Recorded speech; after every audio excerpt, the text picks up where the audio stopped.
तो आज मेरे पकवान में आपके साथ शेयर करूंगी ऐसा ज़बरदस्त नाश्ता कि आप पराठों को भूल जाएंगे।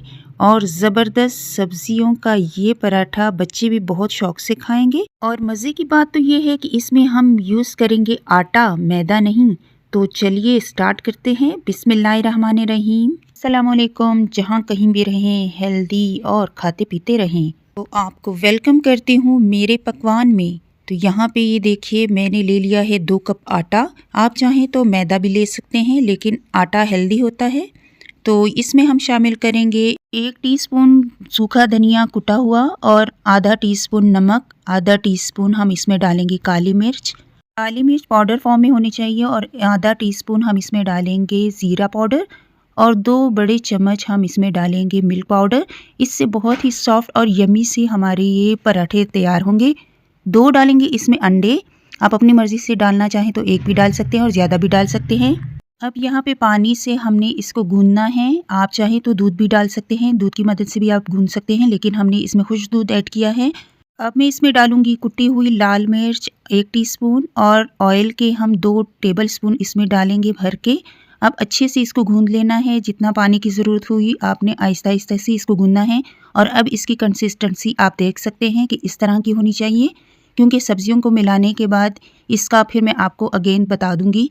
यहाँ पे लिए हैं मैंने छोटे 2 टमाटर। इसको अच्छे से हमने काट लिया है छोटे छोटे पीसेस में। आधा कप हमने लिया है बंद गोभी और 1 कप पालक ऐड की है। और पालक क्योंकि कम हो जाती है फिर इसमें पानी बहुत ज़्यादा होता है। और यहाँ पे 1 नींबू निचोड़ लेंगे इसमें, जिससे इसका टेस्ट बहुत ही ज़बरदस्त और चटपटा हो जाएगा। तो इसको अच्छे से अभी हमने मिक्स कर लेना है। मिक्स करने के बाद मैं आपको बताती हूँ कि इसकी कंसिस्टेंसी हमने कितनी रखनी है। तो यहाँ पे अच्छे से मिक्स कर लेना है। ये देखिए इसमें थोड़ा सा पानी और जाएगा। अब हम किसी भी पैन में या तवे के ऊपर थोड़ा सा ऑयल हम डालेंगे और यहाँ पे देखिए इस तरह से ऑयल को स्प्रेड कर लेंगे और इसको साफ़ कर लेंगे। तो यहाँ पे मैंने थोड़ा सा पानी और ऐड कर लिया था। आप चाहें अगर थोड़ा सा इसको रखना चाहें 10-15 मिनट या आधा घंटा, तो आपने पानी ऐड नहीं करना, क्योंकि सब्जियाँ खुद अपना पानी छोड़ देंगी और फिर ये बहुत ज़्यादा नरम हो जाएगा, फिर आपसे संभलेगा नहीं। तो यहाँ पे अच्छे से इसको स्प्रेड कर लेना है आटे को इस तरह से। और बहुत एहतियात के साथ आपने स्प्रेड करना है।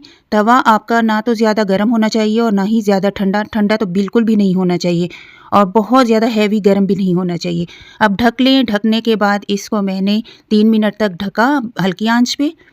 और आंच मैंने हल्की कर दी थी, ये भी आपने याद रखना है। अब दूसरी साइड से भी इसको 3 मिनट तक हमने ढक देना है, ताकि अंदर तक ये अच्छे से पक जाए। और थोड़ा सा ऑयल हमने इसमें डाल दिया है इसके साइडों पे। तो इसको ढक लेना है। ढकने के बाद अब हमने इसको खोल लेना है। तो ये देखिए अब हमने इसको खोला है, तो दूसरी जानिब इसको हम पलटेंगे ताकि अच्छे से ये अंदर तक, क्योंकि हमने जो ये आटा गूंदा है ये एकदम से नहीं पक जाता और अंदर से फिर कच्चा रहता है और टेस्ट इसका बिल्कुल ख़राब हो जाता है। इसको पकाने की अच्छी बात यह है कि आप चाहें तो ऑयल यूज़ करें, चाहें तो घी यूज़ करें। इसमें कोई इस तरह से हार्ड एंड फास्ट रूल नहीं है। बस आपने कम या ज़्यादा अपने हिसाब से रखना है। ज़्यादा रखेंगे तब भी आप पे डिपेंड करता है, और अगर कम हेल्दी इसको रखना चाहते हैं तो कम ऑयल डालिएगा इसको। देखिए मज़ेदार सा हमारा पराठा रेडी है। और अब हम दूसरा तरीका भी मैं आपको बता देती हूँ कि इसको अगर आप ज़्यादा लंबा, मतलब ज़्यादा इसको नहीं फैला सकते, तो छोटे छोटे पीसेस में भी आप इसको इस तरह से छोटे छोटे से पराठे बना सकते हैं। तो इसको भी जल्दी से हम डिश आउट कर लेते हैं। और इसको आप खाइए चाय के साथ या आप केचप के साथ, चटनी के साथ, बहुत ज़बरदस्त टेस्ट देते हैं। और जिनको शिकायत रहती है जिन माओं को कि बच्चे उनकी सब्ज़ी नहीं खाते हैं, तो इस तरह से बना कर दीजिएगा। और आप इसको लंच बॉक्स में भी पैक करके दे सकते हैं। बच्चे बड़े खुश होकर खाते हैं। ये देखिए अंदर तक बहुत अच्छे से ये पक चुके हैं। तो उम्मीद करती हूँ आपको अच्छी लगी होगी आज की रेसिपी।